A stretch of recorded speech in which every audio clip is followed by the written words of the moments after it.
יברכך אדוני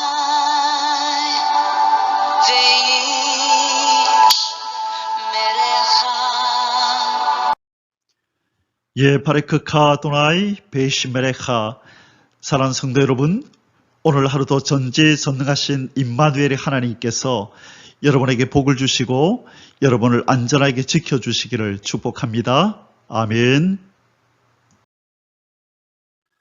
할렐루야. 우리의 창조주이신 하나님, 우리에게 생명을 주신 여호와 하나님을 찬양합니다. 우리를 구원하셨을 뿐만 아니라 하나님 나라에 이를 때까지 우리와 늘 함께 하시며 동행하시고 인도하시고 보호하시고 공급해 주시마 약속하신 여호와 하나님, 언약에 신실하신 우리 하나님을 찬양합니다.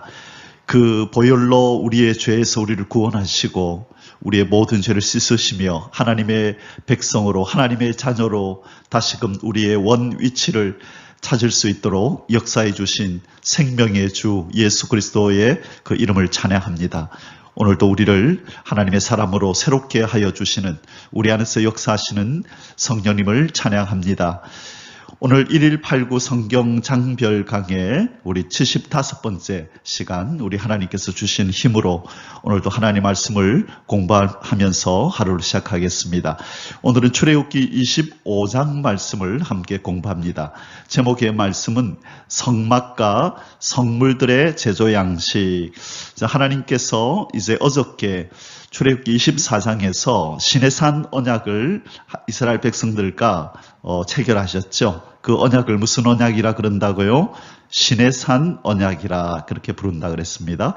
그러고 나서 이제 하나님께서 25장에서 성막을 지으라, 그렇게 건축하라 말씀하시고, 그리고 그 안에 들어가는 성물들, 이제 부속들을 이렇게 제조하라 하시면서 그 치수들을, 그 모양들을 하나님께서 말씀해 주시는 내용이 오늘 25장입니다. 그래서 어저께 우리가 공부했던 24장 시내산 언약 체결을 다른 말로 무엇으로 우리가 묘사했었죠? 하나님과의 결혼이라 그렇게 말씀드렸습니다. 그러면 오늘 25장은 그러면 무엇으로 우리가 비교할 수 있다 말씀드렸나요? 이제 신방을 차리는 것이다. 어저께 이스라엘 백성들과 결혼을 한 우리 하나님께서 이제 이스라엘 백성들과 함께 거할 신방을 만들어라. 내가 너희들 가운데 함께 거하겠다. 그것이 바로 성막이라는 것입니다. 그리고 그 성막을 구성하는 여러 가지 그 성물들, 뼈대, 이제 구조들을 만들 때에 어떻게 해야 하는지 그 양식들, 그 설계도를 하나님께서 주시는 장면이 오늘 출애굽기 25장입니다. 자, 이 성막은 궁극적으로 무엇을 의미하냐면요. 일단은 예수 그리스도를 의미하지요. 이 성막의 모습은 바로 예수 그리스도의 모습입니다. 그리고 두 번째로 바로 예수 그리스도를 신랑으로 모시는 우리 성도들의 모습이 바로 이 성막의 모습입니다. 결국 이 성막의 머리는 예수 그리스도요. 성막을 오늘날로 말하면 교회잖아요. 그죠? 그래서 이 교회의 머리, 성막의 머리는 예수 그리스도요. 그 몸을 이루는 것이 우리 성도다.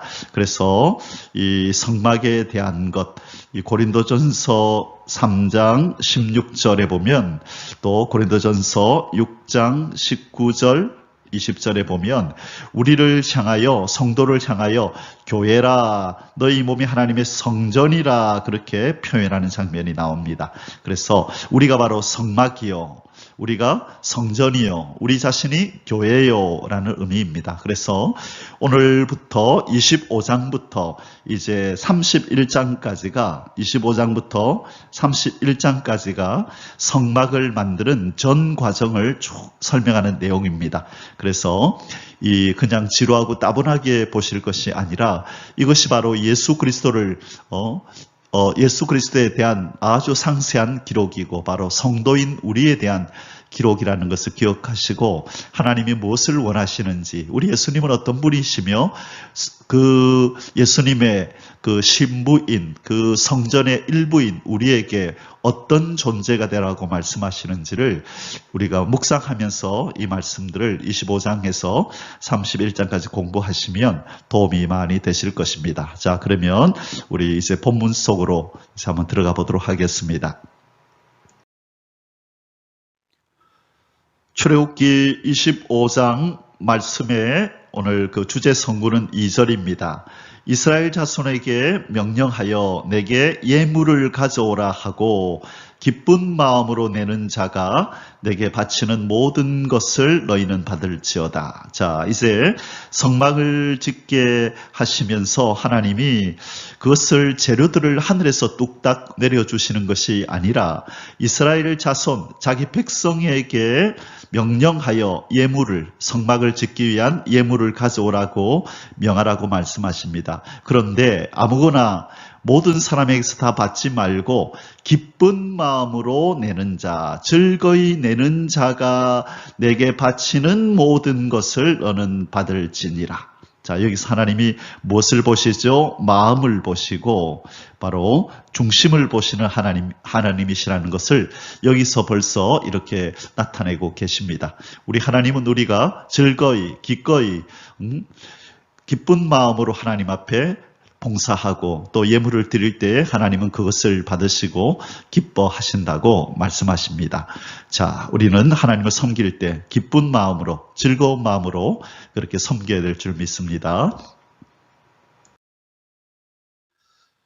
오늘 출애굽기 25장에 우리가 공부할 소주제들은 아래와 같습니다. 1번 1절에서 9절까지요. 성막 건축을 위한 양식과 재료들. 자, 어떤 모양으로 만들어라 라고 하나님께서 그 구조를, 설계도를 하나님께서 주십니다. 이런 양식으로 지어라. 그리고 그것들은 무엇으로 지어라. 금과 은과 보석과 또 실과 여러 가지 재료들을 말씀하시는데요. 우리 앞에 주제 9절에서 살펴보았듯이 이 재료들은 누구에게서 받으라고 말씀하셨나요? 자기 백성에게서. 그죠? 어떤 마음으로 드리는 자? 기쁜 마음으로 드리는 자에게서 하나님께서 이 재료들을 받으라고 말씀하셨습니다. 자, 우리 첫 번째 주제는 이 부분을 다루고요. 두 번째 주제에서는요, 이제 법계, 우리가 아는 바와 같이 하나님의 그 십계명 두 돌판과 만나 항아리, 아론의 쌍난 지팡이가 이제 들어가게 되는 그 법궤를 만들어라. 어떻게 만들어라. 그리고 그 법궤를 덮는 뚜껑, 그 뚜껑이 바로 속죄소죠. 바로 이 속죄소는 이렇게 만들어라 하는 내용이 10절에서 22절에 나옵니다. 자, 그리고 이제 세 번째는요, 떡상. 자, 성소에 들어가면 오른쪽에 이렇게 떡상이 있는데요. 이렇게 이스라엘 백성들을 그렇게 대표하는 그 이 이스라엘 백성들의 그 지파를, 그 수를 대표하는 12개의 떡을 거기다 놓아라. 그렇게 말씀하시는데, 그 떡상을, 그 떡을 놓을 상을, 테이블을 만드는 거죠. 그래서 그것은 무슨 의미가 있는지, 어떤 식으로 만들어라고 또 하나님이 제작법을 주시는데요. 우리가 이 제작법과 아울러서 떡상이 의미하는 게 뭔지를 함께 살펴보겠습니다. 그리고 네 번째로 등대의 제작법. 이제 반대편에, 자, 성소에 들어가면 오른쪽에는 떡상이 있고 왼쪽에는 등대가 있는데요. 이제 오늘 그 그림들을 보여드릴 것입니다. 자, 그 등대를 만들 때는 이렇게 해라. 이것은 이제 빛이죠. 주님, 세상의 빛이신 그 등대, 촛대이신 예수 그리스도를 나타내는 부분인데요. 우리 본문 속에서 자세히 살펴보도록 하겠습니다. 자, 31절에서 40절까지의 말씀 속에 이 내용이 있습니다. 오늘은 이 소주제가 4개가 되네요. 오늘 좀 본문이 기네요. 자, 40절까지 있습니다. 자, 우리 예수님의 성품과 예수님의 사역을 아주 상세하게 보여주는 그 내용이 바로 이 성막 내용입니다. 그래서 이 성막 내용은 따로 특별히 이 부분을 전문적으로 강의하시는 분들도 계시고요. 이 부분을 이렇게 설계하시는 분들도 많이 있죠. 그래서 너무 깊이 세세히 다루지는 않겠습니다.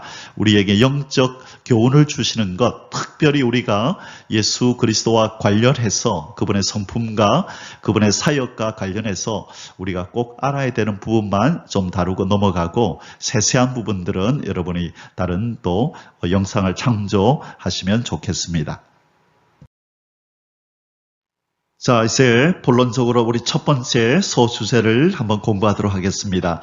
성막 건축을 위한 양식과 재료들. 자, 1절에서 9절 말씀. 자, 성막을 어떻게 지으라고 말씀하시는 그 양식과 어떤 재료들을 사용하라고 말씀하시는지 우리 한번 살펴보도록 하겠습니다. 자, 우리 먼저 이제 앞으로 계속해서 우리가 성막을 살펴보게 될 텐데요. 먼저 익숙하신 분도 계시지만 그렇게 익숙하지 않은 분도 계실 줄 믿습니다. 그래서 우리가 성막을 공부하면서 전체 성막이 어떻게 생겼는지 이 그림을 좀 많이 보아서 익숙하게 만드는 게 좋습니다. 나중에 이 성막을 가지고 기도하는 우리가 연습도 할 텐데요. 이 성막을 가지고 기도를 하면 참 은혜롭습니다. 이전에 신학교 다닐 때 이 성막을 통해서 기도하고 찬양하는 것을 어떤 교수님이 말씀하실 때 참 마음에 감동이 되었었습니다. 그래서 이 문을 통해서 그 유일한 문이신 예수님을 찬송하고 들어가서 또 십자가에 달리신 이 번제단은 십자가를 의미하거든요. 십자가에 달리신 주님을 또 묵상하면서 또 물두멍을 통과하고 성소에 들어가서 떡상을 통과하고 촛대를 통과하고 분향단을 통과하고 이 법계 하나님이 계시는 그 임재하신 그 하나님 앞으로 나아갈 수 있는 바로 이 은혜를 허락하신 예수 그리스도를 묵상하는 바로 이 내용이 이 성막을 잘 공부하면 우리의 영성에 아주 큰 도움이 됩니다. 그래서 하나님을 알면 알수록, 하나님의 말씀을 우리가 알면 알수록, 더 깊이 알면 알수록 우리는 하나님의 그 임재 앞으로 더 가까이 나아가게 되고 하나님이 주시는 많은 은혜들을 더 풍성하게 누리게 됩니다. 자, 그래서 우리는 먼저 이 성막이 어떻게 생겼는지 이렇게 보시면 좋겠습니다. 자, 이렇게 전체적으로 생겼는데요. 이렇게 울타리를 치고 그 안에 참 보잘것없이 보이는 이 성소가 있죠. 여기까지를 성소라고 부르고 여기 안에를 지성소라고 부르는데요. 이것이 지상에서 평당 가장 비싼 집이 바로 이 집입니다. 자, 그러면 우리가 좀 더 구체적으로 치수를 한번 조금 보도록 할게요. 여기 보면 이 성막의 크기가 나와 있네요. 여기 규빗이라는 단어를 썼죠. 이 규빗은 치수가 어떻게 되냐면 1규빗이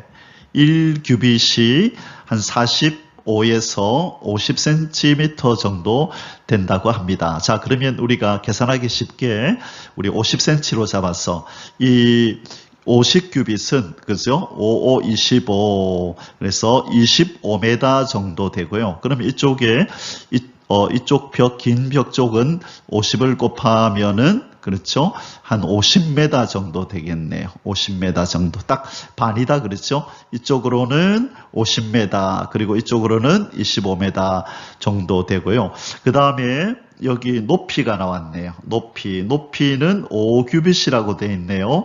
그래서 5 곱하기 50cm 하면 5, 25 해서 한 2m 50cm 2m 한 50cm 정도 되겠네요. 그래서 사람이 여기 서면은 그죠? 보통 커봐야 우리가 1m 70 얼마, 80 얼마 그 정도 되는데요. 뭐 2m 되는 사람도 있지만 그러나 이 서서는 이 안에 어떤 장면이 펼쳐지는지 볼 수가 없는 높이입니다. 2m 한 50 정도 된다. 자, 이제 우리가 이제 하나씩 하나님께서 이제 하나하나 이 안에 있는 성물들을 이렇게 소개하실 텐데요. 오늘은 저 안에 있는 떡상, 이 성소 안으로 들어가면 오른쪽에 이제 떡상이 있고 왼쪽에 촛대가 있는데 이제 그런 부분들을 다루고 그 다음에 저 안에 있는 제일 먼저 아마 그게 나온다 그죠? 법계 법궤가 나오고 그 법궤 뚜껑인 속죄소를 먼저 설명을 할 겁니다. 자, 그러면 또 그림들을 좀 더 보겠습니다. 자, 이것이 우리 그 성막 안에 물건들이 성물들이 어떻게 배치되어 있는지를 그냥 간략하게 좀 보여주는 그림입니다. 자, 여기가 이제 성막의 문입니다. 이쪽이 어디냐면요, 성막의 문은 동쪽이에요. 여기가. 그러면 반대로 여기가 서쪽이 되겠다, 그죠? 그러면 여기가 남쪽이 되고 이쪽이 북쪽이 되겠네요. 그래서 동쪽에서 이렇게 들어가면 그 앞에 번제단이 이제 나오고요. 번제단이 나오고, 번제단 좀 지나면 물두멍이 나오고, 이제 성소 안으로 휘장을 제치고 들어가면 오른쪽에 여기 떡상이 이렇게 있습니다. 그리고 왼쪽에 금촛대가 있고, 조금 더 통과해서 가면 분향단이 여기 나오고요. 그 다음에 커튼이 하나 보이죠? 이 휘장이라고 하는. 그래서 자, 휘장이 세 개가 있어요. 여기 성소와 지성소의 휘장이 있고, 그 다음에 이 성소로 들어가는 휘장이 있고, 그 다음에 요 앞에 성문, 여기도 작은 휘장이라고 볼 수 있습니다. 그래서 이 성막에는 휘장이 이렇게 있는데요. 지금 이제 부장단까지 왔죠. 그리고 휘장을 열고 들어가면 그 안에 법궤가 있고, 그 법궤의 뚜껑을 시은 좌, 또 시은 소, 또는 속죄 소라고 불러요. 시은자, 시은소, 속죄소, 힐라스테리온이라고 하는데 우리 그 내용은 이제 나중에 살펴볼 것입니다.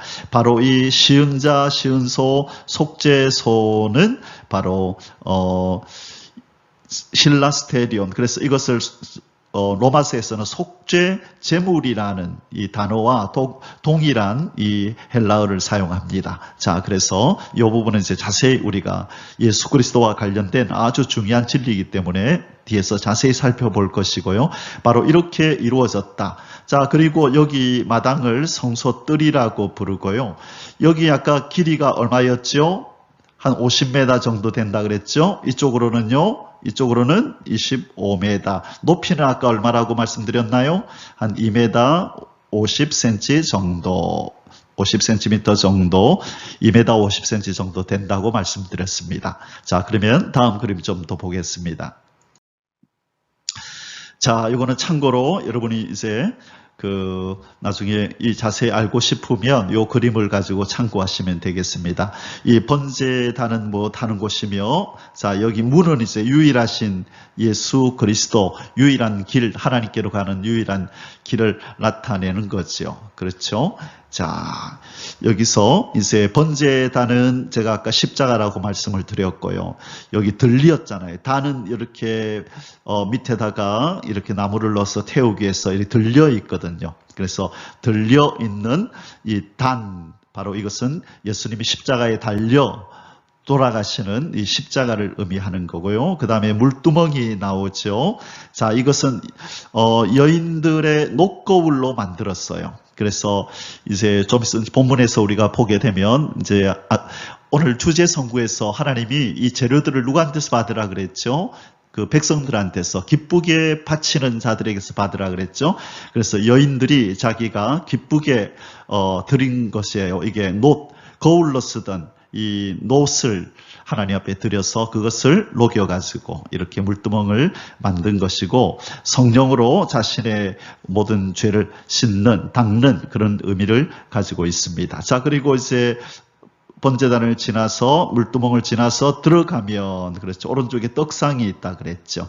떡상은 바로 예수 그리스도, 우리의 생명의 떡이신 예수 그리스도를 의미하는 것이고, 그 다음에 왼쪽에 보면은 이 등대가 있죠. 이 촛대, 그렇죠. 메노라라고 부르는데요. 메노라라고 부르는데, 특별히 이것은 세상의 빛이신 예수 그리스도를 의미하는 것입니다. 자, 여기는 이제 그 지성소 안에 들어가기 전에 향단이 있는데요. 분향단, 이것은 우리의 기도를 드리시는, 우리를 위해서 기도하시는 예수 그리스도의 모습을 의미하고요. 이제 제일 안에 들어가면 바로 이 법궤가 있습니다. 이 법궤 안에는 세 가지가 들었었죠. 뭐 있었나요? 아론의 만나 항아리가 있었고, 그렇죠? 만나 항아리가 있고, 그 다음에 십계명 두 돌판이 있고, 그 다음에 아론의 쌍난 지팡이가 있었죠. 그리고 이 뚜껑을 시은소, 시은자, 속죄소라고 부른다 그랬어요. 바로 구름기둥은 여기서 올라왔어요. 우리 많은 성도님들이 하나님의 구름기둥, 불기둥이 어디에 머물렀느냐 물으면 답을 잘 못하시는 분이 계신데, 바로 여 속죄소 위에서, 법궤 뚜껑 위에서 구름기둥, 불기둥이 올라왔다는 것입니다. 자, 참고하시고요. 또 다음 그림 좀 보겠습니다. 자, 이것은 이제 반대편에서 이렇게 좀 입체적으로 바라보았네요. 자, 이 안으로 들어가면 여기가 지금 이제 성소의 휘장이다, 그죠? 열고 들어가면 오른쪽에 뭐가 있다 그랬죠?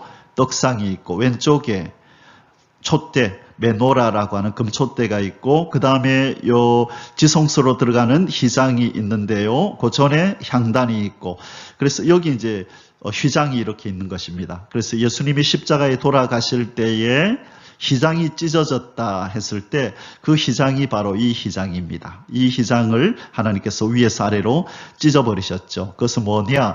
이 휘장에 보면은 천사들이 이렇게 있거든요. 이것은 그룹이라고 그러는데, 하나님 이 안에 계시는, 여기 안에서 구름기둥 불기둥으로 임해 계신 바로 왕이신 하나님의 호위무사들을 의미합니다. 아무나 들어오면 죽는다는 거예요. 하나님이 허락하시는 자 아니면 들어오면 죽는다라고 하나님의 호위무사들이 그룹의 형상으로 이렇게 지키고 있는 거예요. 그래서 예수님이 돌아가실 때에 이제 이 담이 없어졌다. 누구든지 나를 통해서 아버지께로 올 수 있다. 왜? 아버지의 백성이 되었고 아버지의 자녀가 되었기 때문에 하나님이 너희들이 올 때는 호위무사를 물리시고 마음껏 들어오게 하신다라고 말씀하는 거죠. 자, 그렇게 해서 안에 들어가면 이 법궤가 있고요. 언약궤라고 얘기하죠. 그리고 이 뚜껑을 뭐라고 부른다고요? 시은소, 시은자, 속죄소라고 얘기합니다. 그래서 이제 여기다가 대속죄일 날, 7월 10일 날 대제사장이 1년에 하루 들어가서 여기 위에다 피를 뿌리고 그들이 1년 동안 모르고 지었던 죄들을 하나님이 다 사해 주시는 거죠. 그들이 알고 지은 죄들은 매일매일 와서 저 번제단에서 제사를 드렸잖아요. 그죠? 그런데 1년에 한 번 혹시 그들이 죄를 짓고도 기억하지 못하는 것 있는지, 또 은연중에 지은 죄는 없는지, 이런 것들을 다 씻음받고 용서받는 그날을 대속죄일이라고 하죠. 자, 그 부분을 우리가 앞으로 차차 배우게 될 것입니다. 자, 이제 구조를 어느 정도 아시겠죠? 자, 그러면 이 성막과 관련된 다른 내용 조금 더 보겠습니다. 이것이 바로 이 성막을 중심해서 12지파가 어떻게 배치되어 있었는가 하는 것을 보여주는 그림입니다. 자, 이 문이 어느 쪽에 있었었죠? 문이 이쪽이다, 그죠? 문이 이쪽에 있었네요. 문이 이쪽이고, 그 다음에 안으로 들어가서 번제단, 그 다음에 물두멍, 이렇게 성막 안으로 들어갔다, 그죠? 자, 그러면 이쪽이 무슨 쪽이라 그랬어요? 문이 있는 쪽이 동쪽, 그 반대편이 서쪽. 그러면 왼쪽 편은요, 이쪽이 남쪽, 이쪽이 북쪽이다, 그죠? 그러면 이렇게 동서남북 이런 식으로 네 방향에, 자, 여기 다 적혀 있네요. 동서, 그렇죠? 여기 남, 북 돼 있죠? 자, 그러면 먼저 동쪽은 누가 있었느냐? 스불론과 이사갈과 유다 지파가 이 동쪽에 이렇게 있었고요. 그 다음에 레이 지파 중에서 족속들, 이 아론 자손들이 바로 여기 있었습니다. 자, 이 레이 지파 중에 아론 자손, 고라 자손, 무라리 자손, 게르손 자손이 이렇게 동서남북으로 진을 치고 있고요. 그들을 중심해서 아론 자손, 바로 여기서 이렇게 스불론, 이사갈, 유다. 그 다음에 서쪽에는요, 이 게르손 자손을 중심해서 이렇게 베냐민, 므낫세, 에브라임이 이렇게 있고요. 그 다음에 남쪽에는요, 고앗 자손을 중심해서 바로 갓, 시므온, 루벤이 있고요. 그 다음에 무라리 자손, 북쪽은요, 무라리 자손을 중심해서 이렇게 납달리, 아셀, 단이 이렇게 배치되어서 바로 이 지성소에서 올라오는 이 구름 기둥, 불 기둥, 이 하나님의 임재를 가운데에 두고 이스라엘 백성들이 둘러서 진을 친 겁니다. 이것은 뭘 의미한다고요? 나는 내 백성들 가운데에 있을 거야. 그것을 의미하는 겁니다. 이것이 궁극적으로 무슨 뜻이죠? 나 여호와는 내 백성들 안으로 내가 들어갈 거야. 안으로 들어갈 거야. 그것이 바로 예수 그리스도를 통하여 성취가 되는 거죠. 그렇죠? 지금 이스라엘 백성들이 하나님 계신 이 지성소에 마음대로 못 들어가죠. 뭘 통해서만 들어갈 수 있나요? 양과 소, 그렇죠. 이 죄를 씻는 이 짐승의 그 피의 공로를 힘입어서, 그죠?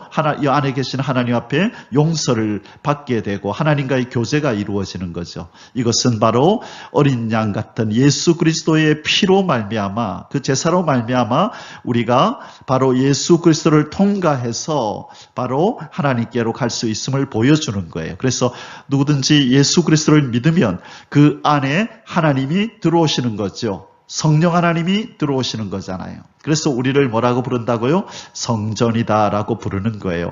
바로 이미 이 성막 사건에서부터 이미 예수 그리스도를 통하여 어떤 구원의 역사를 행하실지를 우리에게 계시해 주시고 보여주시고 계신 것입니다.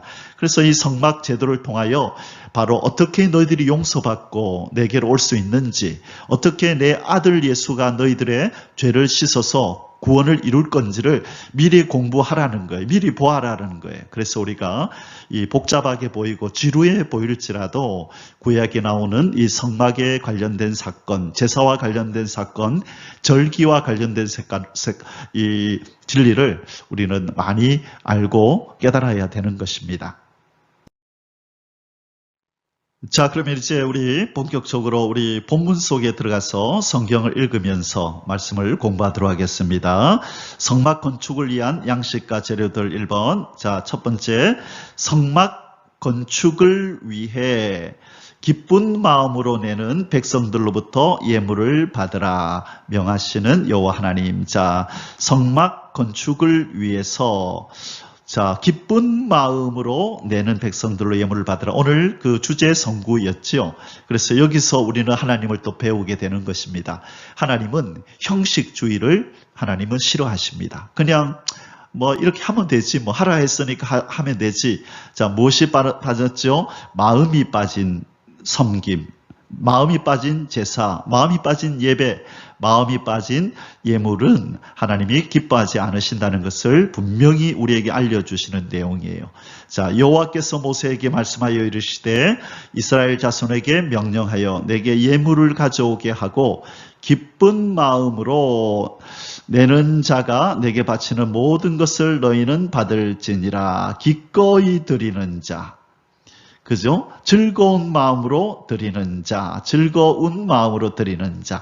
자, 내가 가진 이 소유가 하나님의 집을 짓는 일을 위해 쓰여진다니, 내가 가진 이 소유가 하나님의 영광을 위하여 쓰여진다니, 내가 가진 이 소유가 예수 그리스도의 생명의 이름을 세상에 알려서 저 죽어있는 자들을 구원하는 일을 위해 쓰여진다니, 내가 드리는 이 예물과 이 나의 섬김이 주님의 머리이신 주님의 교회를 위해서 사용될 수 있다니 하나님 영광입니다. 나의 기쁨이고 즐거움입니다. 라고 하는 그 심령으로 바치는 그들에게서만 받으라는 것이죠. 그래서 기쁨으로 내는 자가 내게 바치는 모든 것을 너희는 받을지니라. 자, 골라받지 말고 모든 것을 받으래요. 이렇게 기쁨으로 드리는 모든 것들은 하나님 앞에 바로 헌물이 되고 바로 성물이 되고 하나님 앞에 기쁨이 된다라고 말씀하는 거예요. 그 기쁜 마음이 있다면 아무리 양이 적든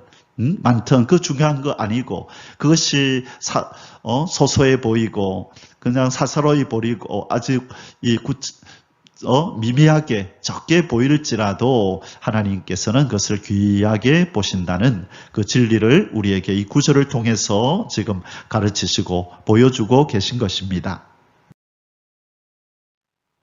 이번 성막 건축을 위해 이스라엘 백성들이 여호와 하나님께 드릴 예물들, 자 이제 이런 것들을 받으라 라고 하나님께서 말씀하셨네요. 자 3절에서 7절, 너희가 그들에게서 받을 예물은 이러하니, 자 이제 하나님께서 품목을, 그 리스트를 이제 주십니다. 금과 은과 녹가, 아까 놋을 한번 제가 설명했죠. 그 녹그릇, 물두멍 만들 때 여인들이 거울로 쓰던 그 놋, 이 구리를 그렇게 다 냈다 그랬죠.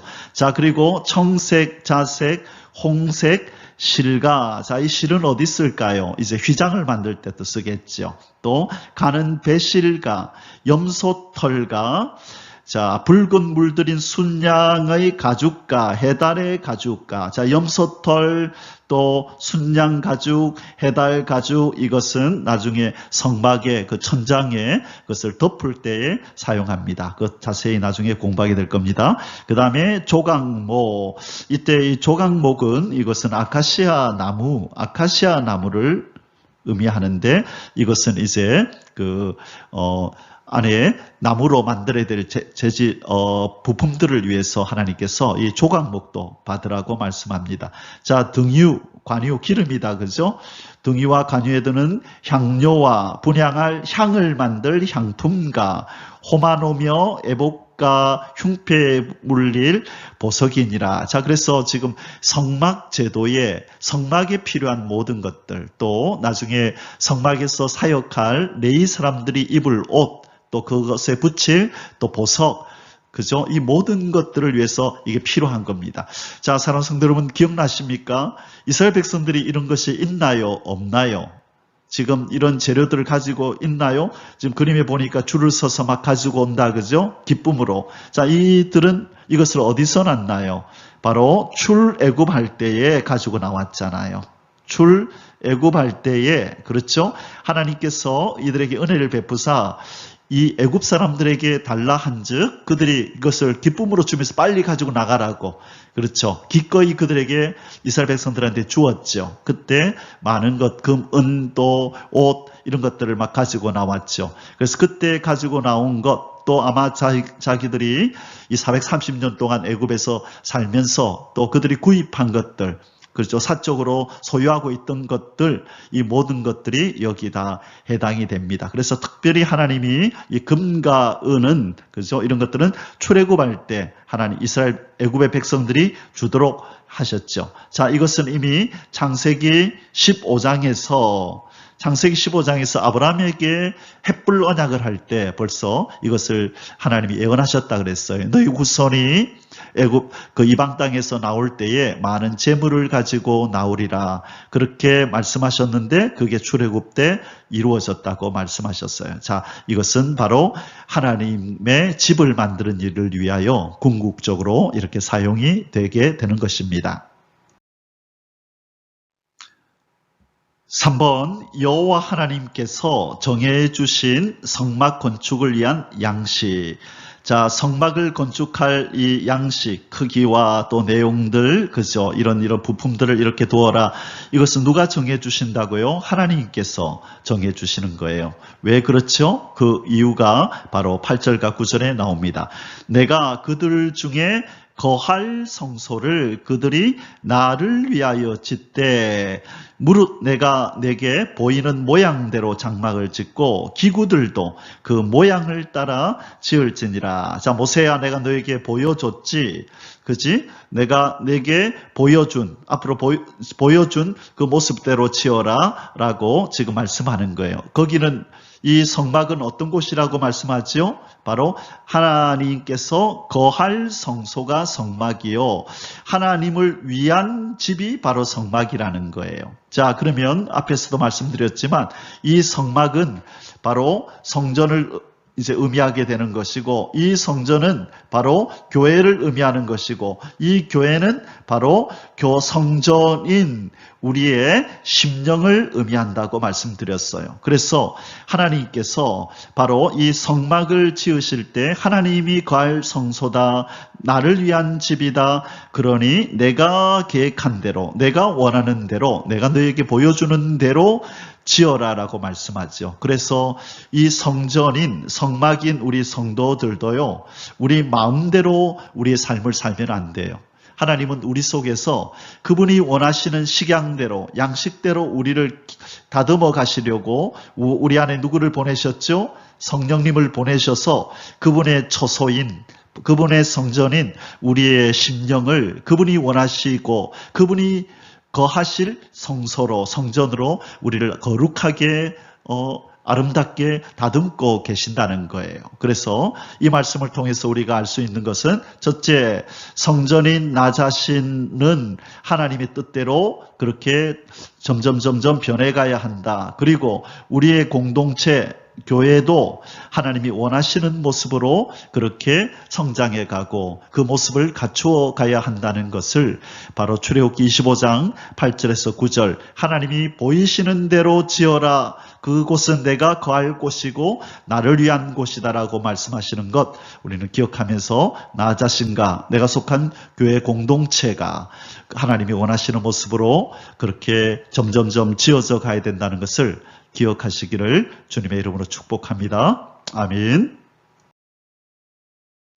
자, 이번에는 두 번째 소주제를 다루도록 하겠습니다. 법궤와 속죄소 제작법에 대해서 하나님께서 10절에서 22절에서 말씀하십니다. 법궤를 만들 때는 이렇게 해라. 그리고 법궤 뚜껑, 그 속죄소를 만들 때는 이렇게 해라. 자, 여기 그림에 나오는 것처럼 밑에 있는 이 박스, 이게 법궤고요. 그 다음에 바로 이 덮개 있죠. 위에 이 천사들, 그룹들이 양쪽에 이렇게 날개를 쭉 펴고 있는 바로 이 위에 부분이 이 속죄소입니다. 여기가 속죄소, 밑에는 법궤 또는 언약궤라고도 하죠. 자, 이렇게 만들어라. 어떻게 만들라고 말씀하시는지 내용이 바로 여기에 나옵니다. 자, 10절에서 22절 우리 함께 보도록 하겠습니다.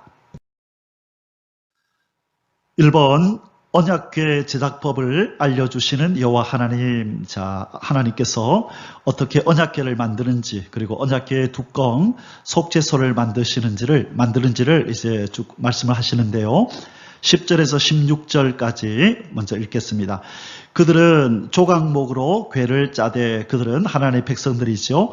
길이는 2규빗 반, 너비는 1규빗 반, 높이는 1규빗 반이 되게 하고, 길이는 2규빗 반, 너비는 1규빗 반, 높이는 1규빗 반. 자, 우리 어떻게 계산했었죠? 1규빗은 한 45cm에서 한 50cm 정도, 그래서 우리가 계산하기 쉽게 대략 50 이렇게 계산을 했었습니다. 자, 그러면 2규빗 반이면 어떻게 되죠? 이 길이가 2규빗 반이라고 이렇게 말씀했는데요. 길이가 얼마나 되죠? 계산을 해보면 1m 25cm 길이가 그리 되고요. 그 다음에 너비는 얼마나 되냐면 1규빗 반이니까 계산해보면 한 75cm 정도. 그 다음에 높이도 1규빗 반이니까 이 높이도 75cm 정도. 자, 그렇게 크지 않다, 그죠? 이 조그만한 이 박스인데요. 중요한 것은 크기가 아니라 그 안에 무엇을 담았는가가, 그것이 중요하죠. 그죠? 하나님에게 이것이 무슨 의미가 있는지, 그 안에 무엇을 내포하고 있는지, 그것이 중요하죠. 자, 하나님께서 이렇게 작은 궤를 만들라고 말씀합니다. 자, 조각목으로 만들라 그랬죠. 이제 뒤에서 제가 사진을 보여드리겠지만, 이 조각목은 시띠나무라 이렇게 또 다른 이름으로 불리기도 하는데요. 시띠나무는 이것은 아카시아 나무입니다. 아카시아 나무. 이 아카시아 나무로 이 궤를 만들래요. 아카시아 나무, 이 시띠나무, 조각목이라고 하는 바로 이 나무는 잘 썩지가 않는답니다. 잘 썩지가 않고, 그 다음에 뒤틀리지도 잘 않는데요. 뒤틀리지 않고, 그래서 잘 썩지 않고 뒤틀리지 않는 이 나무, 주로 사막이나 광야에서 자라는데요. 그래서 이렇게 튼튼하기 때문에 이 애굽 사람들도 이 사막에서 자라는 이 조각목, 시띠 나무, 아카시아를 가져가서 이것을 가지고 이 관을 만들어서 사용했다라는 말이 내려오고 있습니다. 자, 하나님께서 이런 조각목으로 언약궤를 만들라고 말씀합니다. 너는 순금으로 그것을 싸되 그 안팎을 싸고 위쪽 가장자리로 돌아가며 금태를 두르고, 자, 안에는 조각목인데 금으로, 순금으로 그것을 싸래요. 그 안팎을 싸고 위쪽 가장자리로 돌아가며 금태를 두르고 금고리 넷을 부어 만들어 그 네 발에 달되 이쪽에 두 고리 저쪽에 두 고리를 달며 조각목으로 채를 만들어 금으로 싸고 그 채를 궤 양쪽 고리에 끼어서 궤에 매게 하며 채를 궤 고리에 깬 대로 두고 빼내지 말지며 내가 너에게 줄 증거판을 궤 속에 둘지며, 이 십계명 두 돌판이 있죠. 자, 하나님께서 이 조각목으로 자연스럽게 이 사막 광야에서 자른 이 험난한 기후를 이기고 자라난 이 보잘것없는 나무를 가져다가 하나님이 사용하시는데 거기다 금을 입혀서 아름답고 귀한, 이렇게 하나님 앞에 참으로 의미가 있는 이 언약궤를 만드시겠다는 것입니다. 이것은 우리에게 영적인 의미가 있죠. 하나님 앞에서 험난한 광야의 길, 험난한 이 더위와, 그렇죠, 밤의 추위와 이 모든 것들을 이겨낸 하나님의 훈련을 통과한 그 사람을 하나님이 부르셔서 하나님이 입히실 수 있는 능력으로, 하나님의 권세로 입혀서 하나님 앞에 쓰임받는 일꾼을 만드시겠다. 그런 영적인 의미가 들어 있습니다. 바로 이 험난한 세월을 보낸 조각목이 누구였죠? 바로 모세였죠. 그래서 하나님이 이 험난한 이 조각목 같은 인생을 불러서 그에게 지팡이를, 하나님의 지팡이를 들려주시고, 원래 그의 지팡이였지만 하나님의 능력이 함께하는 금 같은 지팡이를 들려주시고 말씀을 주시고 권세를 주셔서 이렇게 애굽에서 이스라엘 백성을 건져내는 귀한 도구로 사용하셨죠. 이제 이 조각목 같은 이스라엘 백성을 하나님께서 하나님의 법으로 하나님의 성품을 입혀서 이제 이스라엘 백성도 하나님 쓰시기에 합당한, 하나님 보시기에 아름다운 이 언약궤로 이렇게 지금 만들어 가시겠다는 하나님의 의도가 여기에 있습니다. 이것은 조각목 같은 우리 인생을 예수 그리스도가 부르셔서 그 예수 그리스도의 이름으로 그 피로 바르고 이제 우리를 새롭게 하셔서 하나님의 법을 담은 하나님의 사람으로 우리 속에 하나님의 법을 새겨서 하나님 앞에 정말 언약궤 같은 존재로 우리를 그렇게 만드실 것을 또한 아울러 우리에게 말씀해 주시는 내용이라 하겠습니다. 자, 이 나무가 바로 이 사막, 이 광야 지역에서 자라는 조각목입니다. 자, 조각목의 다른 이름이 뭐라고요? 시띠나무. 시띠나무도 다른 말로 아카시아 나무라 그랬습니다. 아카시아 나무. 자, 이것들의 이 나무의 특징은 첫째, 뭐하지 않고 잘 썩지 않고, 두 번째로요, 잘 뒤틀리지 않는다. 뒤틀리지 않는다. 험난한 이 기후를 이겨낸 이 나무는 견고하게, 그렇죠? 잘 뒤틀리지 않고 잘 썩지도 않는 내성을 갖게 되는 것입니다. 그래서 하나님은 하나님의 백성을 이 광야를 지나게 만들어서 잘 썩지 않고 잘 뒤틀리지 않는 하나님의 백성으로 만드시기를 원하는 것입니다. 우리 하나님의 백성들 가운데 찾아오는 이 고난과 역경들, 이 환난들이 바로 우리를 뒤틀리지 않고 썩지 않는 그런 귀한 믿음을 갖게 하시려고 하시는 하나님의 계획인 줄 믿습니다. 자, 시띠나무, 아카시아 나무, 조각목. 자, 우리가 생각하는 것처럼 그런 큰 나무는 아니죠. 그러나 보잘것없는 이 나무가 하나님의 손에 붙들리면 금이 입혀지고 금으로 둘려진, 그리고 하나님의 말씀을 담는 귀한 언약궤가 된다는 것 기억하시기 바랍니다.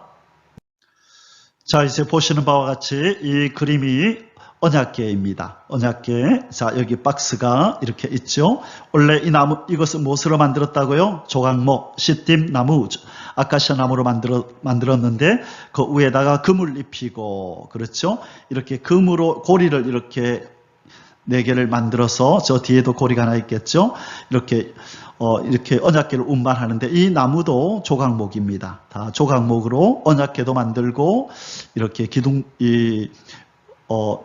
이 몽둥이도 이렇게 만들어서, 막대기를 만들어서 운반할 때 이렇게 고리에 끼어서 양쪽에 4사람이 이렇게 뒤에 2사람, 앞에 2사람 어깨에다 메고 운반하게 되어 있습니다. 자, 길이가 얼마였었죠? 1m 25cm. 자, 여기 폭은 75cm. 그 다음에 높이도요, 75cm. 자, 대략 그렇습니다. 1규빗을 50cm로 잡았을 때. 그러나 보통 1규빗이 45.6에서 한 50cm라고 보는데 우리는 계산을 50cm로 했습니다. 자, 그래서 대략 이 정도의 사이즈의 언약궤다라고 알아두시면 도움이 되겠습니다. 이 언약궤 안에 나중에 무엇이 들어갔죠? 오늘 본문 16절에서는요, 25장 16절에서는 내가 너에게 줄 증거판을 계속에 넣어라. 그래서 여기에서는 25장에서는 이 증거판, 이 하나님의 계명, 이 십계명 2돌판만 언급하는데 나중에 여기에 만나를 담은 항아리, 그리고 아론이 들고 있었던 아론의 쌍난 지팡이, 이에 관련된 사건이 이제 나오겠죠. 자, 이것들을 함께 넣어서 보관하라고 이제 나중에 말씀하십니다. 지금은 뭐만 넣으라 그랬죠? 이 계명, 증거판을 이 속에 넣어서 보관하라라고 말씀하신 장면을 우리가 16절에서 보았습니다. 이번 언약궤 뚜껑인 속죄소 제작법을 알려주시는 여호와 하나님. 자, 이번에는 속죄소, 이 언약궤 뚜껑을 속죄소라고 하는데요. 속죄소의 다른 이름이 무엇이었죠? 시은좌, 또요 시은소라는 이름을 가지고 있습니다. 속죄소, 시은좌, 시은소라는 이름을 가진 이 언약궤의 뚜껑을 만들되 이렇게 만들라 말씀합니다. 순금으로 속죄소를 만들되 길이는 두 규빗 반, 아까 언약궤의 넓이와 길이와 똑같죠. 1m 25cm. 그리고 넓이는 한 규빗 반 75cm 정도. 그렇죠? 그 다음에 높이는 없죠. 왜? 뚜껑이니까. 높이는 없고 한 규빗 반이 되게 하고 금으로 그룹 둘, 천사의 모양을 한 그룹 둘을 속죄소 두 끝에 쳐서 만들되. 자, 이렇게 뚜껑이 이렇게 있으면 여기에 한 천사가 이렇게 날개를 펴고 있고 여기에 한 천사가 날개를 펴고 양쪽을 마주보고 이렇게 있게 하라. 자, 뒤에 제가 그림을 보여드릴 것입니다. 한 그룹은 이 끝에, 또 한 그룹은 저 끝에, 곧 속죄소 두 끝에 속죄소와 한 덩이로 연결할지며, 자, 속죄소와 한 덩이로 연결되어 있어야 된다는 거예요. 자, 두 그룹들은 그 날개를 높이 펴서 그 날개로 속죄소를 덮으며, 자, 완전히 양쪽에서 이렇게 덮어버리네요. 덮으며 그 얼굴을 서로 대하여 속죄소를 향하게 하고 속죄소를 궤 위에 얹고 내가 내게 줄 증거판을 궤 속에 넣어라. 십계명 2돌판이죠. 자, 그 다음에 22절 아주 중요한 말씀입니다. 이것은 별표 3개를 해야 됩니다. 제가 앞에 오늘의 만나라는 그 제목으로 이 말씀을 자세히 설명해 놓았습니다. 그래서 이 내용을 거기 가서 보시면 아주 상세히 설명해 놓았기 때문에요. 참고하기로 하시고 오늘은 대략적으로 간단하게 좀 설명하고 넘어가겠습니다. 속죄소를 궤 위에 얹고, 자, 이제 22절이네요. 거기서 내가 너와 만나고, 거기가 어딘가요? 속죄소. 거기서 내가 너와 만나고 속죄소 위, 곧 증거궤 위에 있는 두 그룹 사이에서, 자, 언약궤를 또 다른 이름으로 증거궤라고 이렇게 부릅니다. 증거궤 위에 있는 두 그룹 사이에서, 아까 이 이 그룹을 양쪽으로 이렇게 색이라 그랬죠. 요 사이에서 하나님이 구름 기둥, 불 기둥으로 계셨거든요. 이 두 그룹 사이에서 내가 이스라엘 자손을 위하여 너에게 명령할 모든 일을 내게 이르리라. 자, 이 두 그룹 사이, 이 법 속죄소 위에서 하나님이 만나고 이 대제사장을 이제 만나시는 거죠. 그리고 그에게 내가 말하리라. 만나고 말하리라. 어디서? 거기가 어디예요? 속죄소 위. 다시 말해 언약궤의 뚜껑 위, 시은 자, 시은 소, 속죄소 이 위에서 하나님이 만나 주겠다. 그래서 이 거기는 아주 중요한 장소입니다. 왜 하나님이 여기에 거하시고 여기에서 이스라엘 백성을 만나 주시는가 하는 이유는 자, 뒷부분에서 자세히 설명드리도록 하겠습니다. 자, 이게 바로 이 뚜껑 여기 있죠. 이 뚜껑이 바로 속죄소, 그 다음에 시은 자, 시은소라고 하고요. 밑에 있는 이것이 언약궤 또는 증거궤, 언약궤, 증거궤 또 법궤 이렇게 부르는 거죠. 자, 그래서 바로 이 뚜껑이 길이가 1m 25cm, 넓이가 75cm. 자, 이 밑에 거랑 사이즈가 같아야 뚜껑이 되겠죠. 이것이 바로 말씀하시는 속죄소입니다. 속죄소. 천사들이 양쪽에서 날개를 펴서 이렇게 이 뚜껑 전체를 이렇게 가리도록 되어 있습니다. 자, 다음 그림. 자, 지금 여기 서 있는 사람이 대제사장입니다. 대제사장은 1년에 한 번 7월 10일 날 이날을 대속죄일이라고 하는데요. 이날 한번 지성소에 이 법궤 위에서 임재해 계시는 하나님을 배우러 지금 대제사장이 들어갔죠. 바로 자기를 위해서 이 황소 소의 피를 가지고 들어가고 자기를 위해서요. 그 다음에 백성들을 위해서는 염소의 피를 가지고 들어갑니다. 누구를 위해서요? 백성들을 위해서는. 그래서 자기를 위한 소의 피로 먼저 자기의 죄를 이렇게 용서받고 그 다음에 염소의 피를, 염소는 양과 같이 취급했거든요. 그래서 양의 피를 가지고 들어갔다. 근데 성경에는 염소의 피를 가지고 들어갔다. 자, 그러면 이들이 이미 그 죄를 지었을 때 이미 저 마당에서 그죠? 이 양이나 소나 끌고 와서 하나님 앞에 제사를 드렸을 텐데 왜 7월 10일 날 또 이렇게 죄를 용서받는 피를 이렇게 바치면서 의식을 치를까?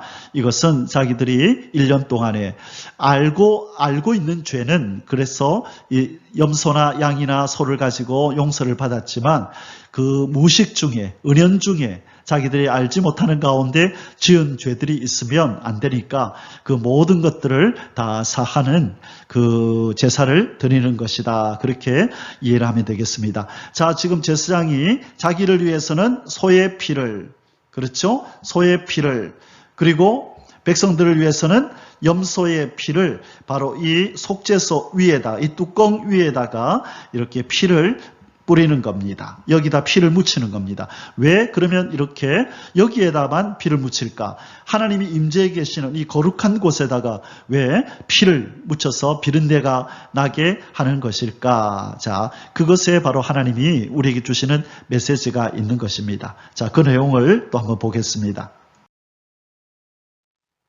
자, 왜 이 대제사장이 바로 이 속죄소 위 시은소 위에다가 피를 뿌리는 것일까?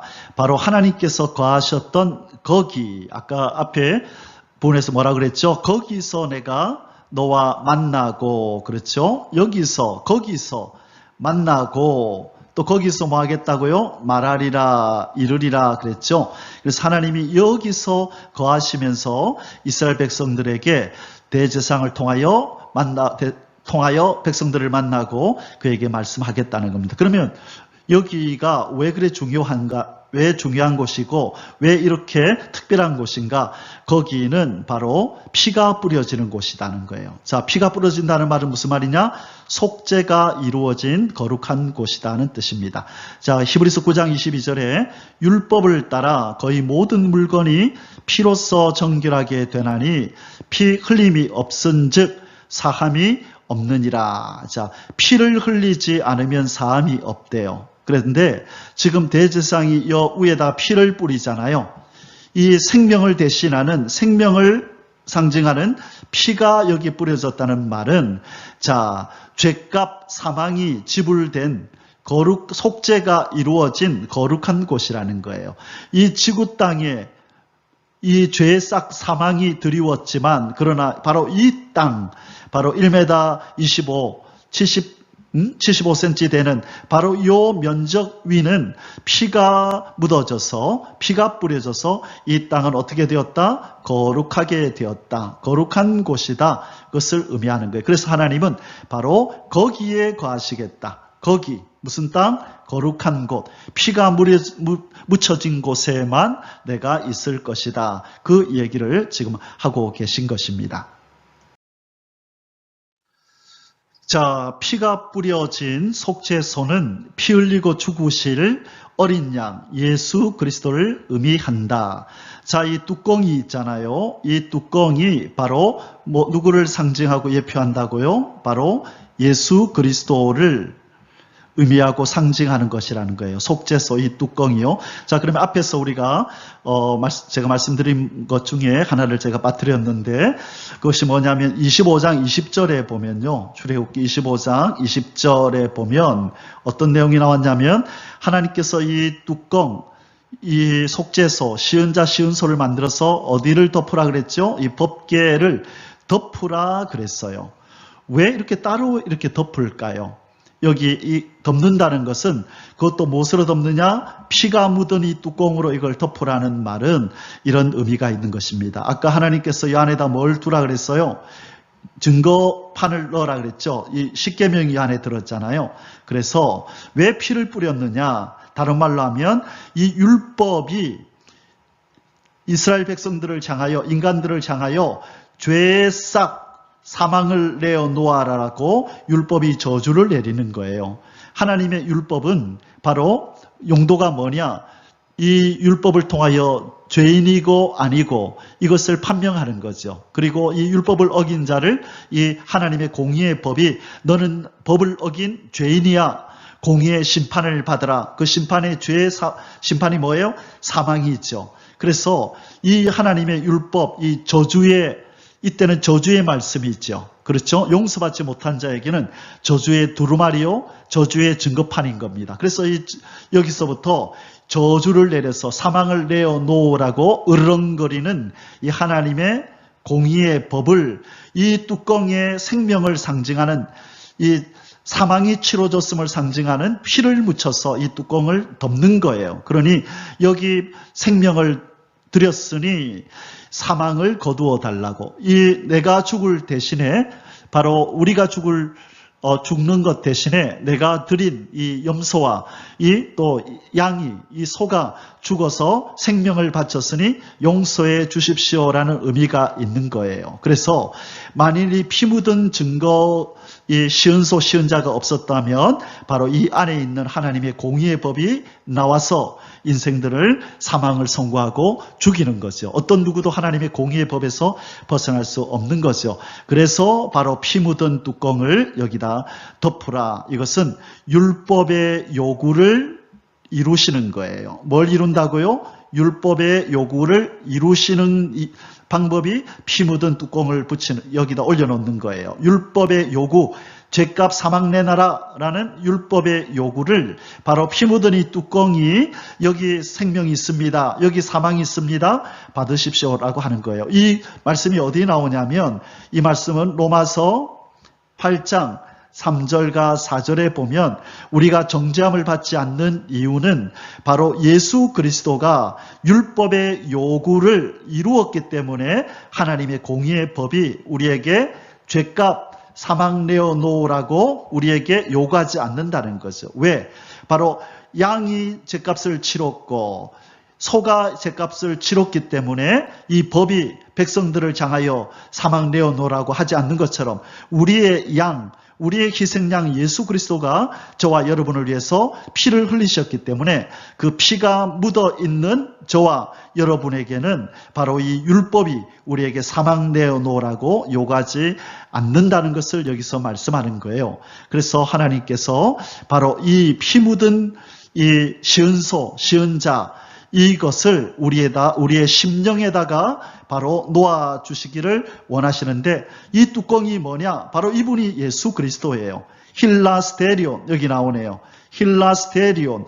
바로 이 뚜껑 이름이 헬라어로 힐라스테리온인데 이 뚜껑 이름이 뭐라고요? 시은소, 속죄소 이름이 헬라어로 힐라스테리온인데 바로 이 힐라스테리온은 어디에 쓰는 말이냐면 바로 예수님을 상징하고 예수님을 예표하는 바로 이 화목제물의 이름이 힐라스테리온이에요. 그래서 예수님이 우리의 화목제물 또 우리의 속죄제물, 원래는 속죄제물이라고 해야 더 정확한 번역입니다.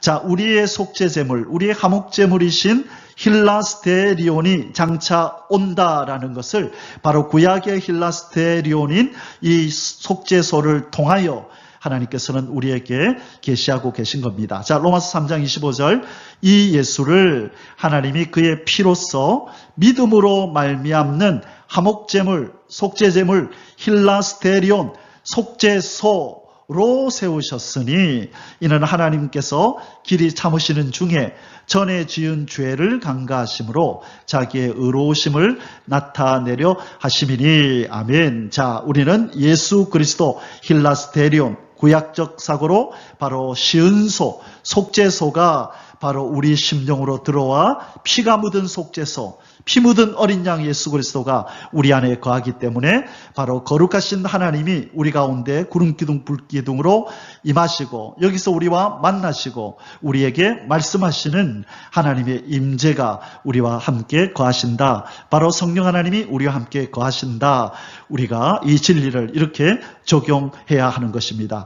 우리의 힐라스테리온이 되시고 우리의 속죄소가 되시는 예수 그리스도를 찬양합니다. 그 생명의 이름 예수 그리스도를 찬양하며 영광을 돌려드립니다. 아멘.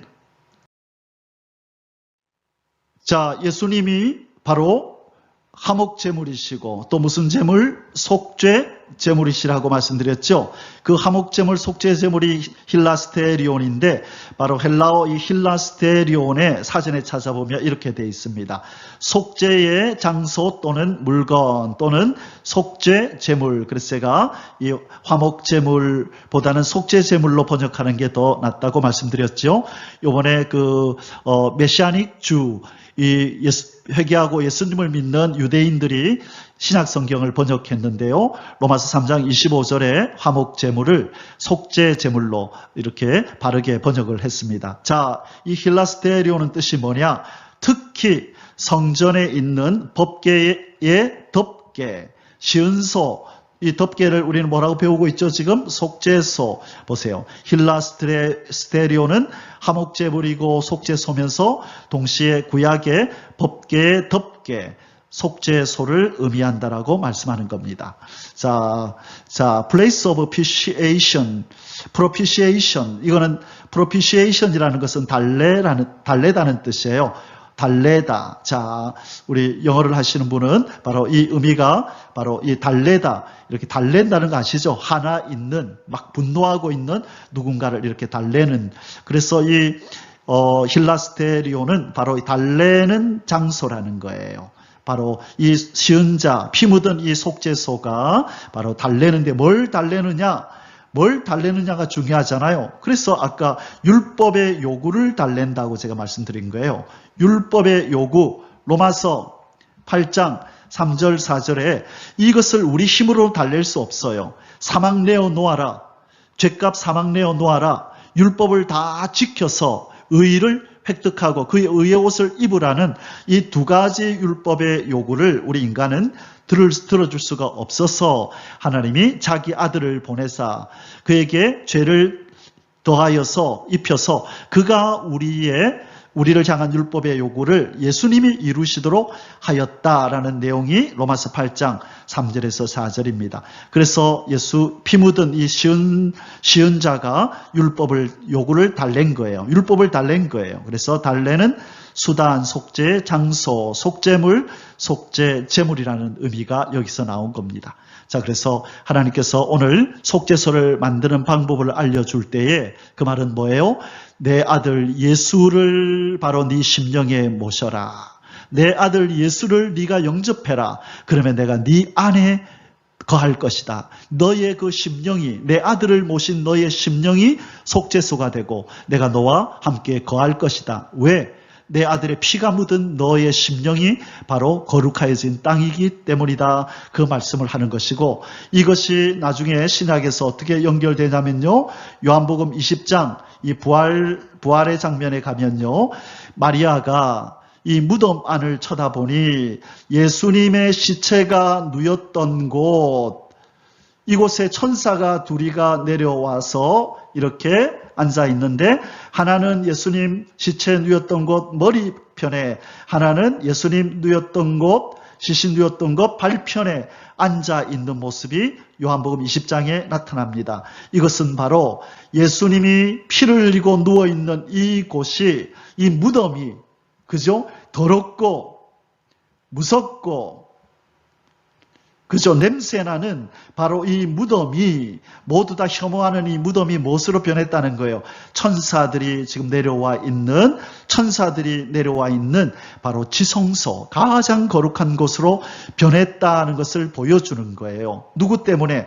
피 묻혀 누워 계셨던 생명의 주 예수의 피 때문에 바로 무덤, 더럽고 무섭고 냄새나는 이 구역질나는 이 장소가 바로 하나님이 거하시는 거룩한 지성소가 되었음을 의미하는 거예요. 그래서 예수님의 보혈은 이 더러운 장소 무덤을 성전으로 만들 뿐만 아니라 바로 이 더러운 심령을 가진 우리 인간의 이 무덤 같은 심령을 바로 뭐로 만든다? 지성소로 만들고, 그리고 이 더럽고 저주받고 타락한 이 지구 땅을 이 생명의 주님이 내려오셔서 밟으심으로 바로 이 지구 땅이 하나님의 나라, 바로 성전으로 바뀔 것을 말씀하시는 내용이 오늘 속죄소, 시은 자를 이렇게 만들어라는 말 속에 이렇게 많은 진리의 내용들이 담겨져 있는 것입니다. 성령님의 은혜로 이 말씀이 깊이 깨달아지고 심령 깊은 곳에 새겨져서 우리의 힐라스테리온, 우리의 속죄제물 화목제물이시고 우리의 시은 자이신 예수 그리스도로 이 큰 복을 누리시기를, 우리 하나님과 화목되는 복을 누리시기를 주의 이름으로 축복합니다. 아멘. 자, 이 그림이 바로 그것을 묘사하고 있습니다. 이 피 묻은 시은소, 시은자가 누구라고요? 바로 예수 그리스도라는 거예요. 화목제물, 속죄제물이신 힐라스테리온이신 속죄제물이신 이분이 바로 피 묻은 바로 이 속죄소다. 속죄소다. 자, 이건 어디에 이 말씀이 나온다고요? 로마서 3장 25절에 바로 속죄제물이신 예수님, 화목제물이신 우리 예수님은 바로 힐라스테리온, 이 속죄소이다. 자, 이분을 우리의 심령에 모심으로 하나님이 그리스도 안에 거하시고, 그 안에 예수님 안에 거하시는 그 하나님이, 예수님을 우리가 영접할 때에 바로 우리 안으로 그리스도와 함께 들어와서 거하시는 이 역사가 일어난 것이 구원입니다. 회복입니다. 재창조입니다. 자, 우리의 화목제물, 속죄제물이요 힐라스테리온, 우리의 속죄소인 예수 그리스도의 사역은 원수관계인, 뭐 때문에 원수가 되었죠? 바로 이 율법을 어겨서 하나님의 법을 꿰므로 말미암아, 죄를 범함으로 말미암아 원수가 되었던 하나님과 인간들을 화평케 만드는 바로 사역인 것입니다. 아까 속죄소의 사역은 하나님과 인간 사이를 화목케 하는 사역이죠. 바로 속죄소의 사역. 시은소의 사역이 바로 예수 그리스도의 사역과 동일하다. 그래서 십자가의 피로 화평을 이루셨다. 자, 그렇게 골로새서 1장 20절에서 말씀하시는 거예요. 그의 십자가의 피로 화평을 이루사, 다시 말해 바로 속죄소 위에 피로 하나님과 이스라엘 백성 가운데 화평이 이루어졌다. 만물 곧 땅에 있는 것들이나 하늘에 있는 것들이 그로 말미암아 바로 예수 그리스도 피 흘리신 예수님으로 말미암아 자기와 화목하게 되기를 기뻐하심이라. 아멘. 하나님께서 거하셨던 거기는 아담으로부터 물려받은 그 죄가 사여진 곳이다. 아담으로부터 물려받은 죄뿐만 아니라 우리의 자범죄도 함께 포함되죠. 아까 거기가 어디였습니까? 출애굽기 25장 22절에서 내가 거기서 너와 만나고, 바로 거기는 어디였었죠? 속죄소 위였죠. 속죄소 위 두 그룹 사이. 자, 그래서 바로 이 거기에서 아담으로부터 물려받은 죄가 사하여진 곳, 바로 우리의 거기는 바로 예수 그리스도를 의미한다 그랬잖아요. 아까 그 속죄소는 예수님을 의미한다 그랬죠. 그래서 그 거기, 예수님 안에서, 이 거기에서 예수님이 거기가 되는 거죠. 거기에서 아담으로부터 물려받은 죄와 우리가 범한 이 좌범죄가, 이 죄의 문제가 도말되어지는 역사가 바로 거기에서, 시은소에서, 예수님 안에서 이루어졌다는 뜻입니다. 바로 베드로전서 1장 18절 19절의 말씀이죠.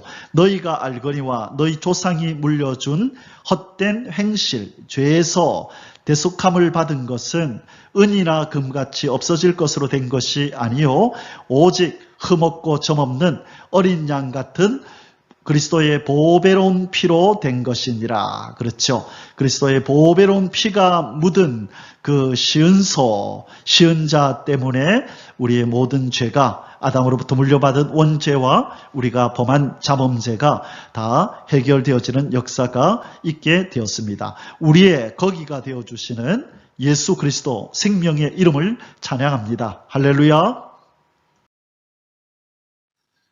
자, 이 시은소와 관련돼서 우리 한 구절 더 보겠습니다. 예수 그리스도의 죽음은 첫 언약 때 범한 죄를 위한 죽음이다. 자, 이 말씀이 히브리서 9장 15절에 있는데요. 이 말이 무슨 뜻인가? 우리 한번 보겠습니다.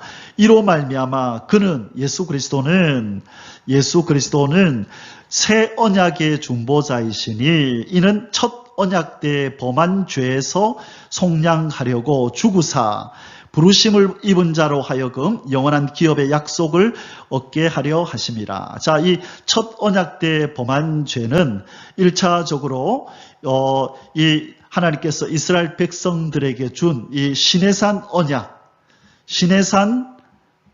언약을 의미합니다. 1차적으로. 그런데 더 궁극적으로 이 첫 언약 때 범한 죄는 누가 범한 죄죠? 바로 아담과 하와가 범한 죄. 그 언약을 무슨 언약이라 그랬어요?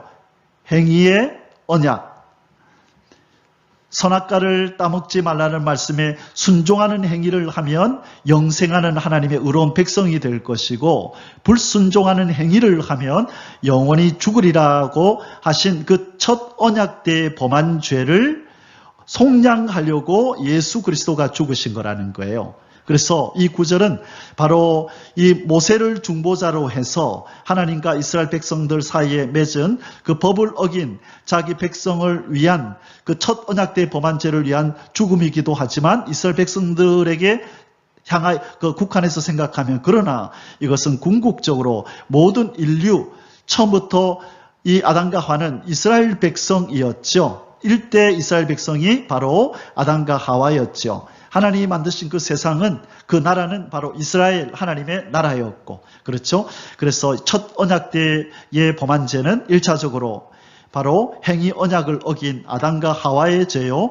그리고 시내산 언약을 어긴 이스라엘 백성의 죄다. 우리는 그렇게 생각하면 됩니다. 자, 그러면 바로 이 모세를 통하여 이스라엘 백성과 시내산 언약을 맺고 시내산 언약을 깨버리는 이 이스라엘 백성에게 하나님께서 분노를 표출하시는데, 바로 이 모세가 십계명을 깨어버리는 것으로 그렇게 분노를 표출하시잖아요. 그것은 뭘 보여주냐면 바로 아담과 하와가 이런 짓을 나에게 했단다, 인생들아, 이 아담과 하와의 이야기가 오랜 옛날같이 아니야. 바로 너희들이 행하는 이스라엘 백성이 금송아지를 만들어서 하나님의 법을 깨버리는 그 일, 10번이나 하나님을 원망하고 불평하는 그 하나님의 마음을 찢어지게 하는 그 일이 바로 너희 조상 아담과 하와 인류의 조상이 나에게 한 일이란다. 바로 이스라엘 백성이 행했던 이 일을 통하여 아담과 하와가 나에게 어떤 일을 행했는지를 깨닫고 이 모든 것을 단숨에 성장하고 회복하고 완성하고 재창조해내는 내 아들을 영접하라. 내 아들을 바라보라. 내 아들에게 주목하라. 바로 그 뜻이에요. 그래서 우리가 나중에 그 내용이 아마 나올 때 설명할 기회가 있겠지만 여호와라고 하는 야훼라고 하는 이 하나님의 이름은 바로 손을 보아라, 못을 보아라. 바로 예수 그리스도 내 아들을 보라는 말씀의 뜻이 야훼, 여호와, 예흐바라고 하는 여호와라는 히브리어 이름 안에 바로 손을 보아라, 못을 보아라는 뜻이 여호와, 예흐바입니다. 그래서 하나님은 오로지 예수 그리스도를 드러내시기 위하여 이 모든 역사들을 성경에 기록해 놓으신 것입니다. 자, 이번에는 세 번째 소주제를 함께 공부하겠습니다. 떡상의 제작법.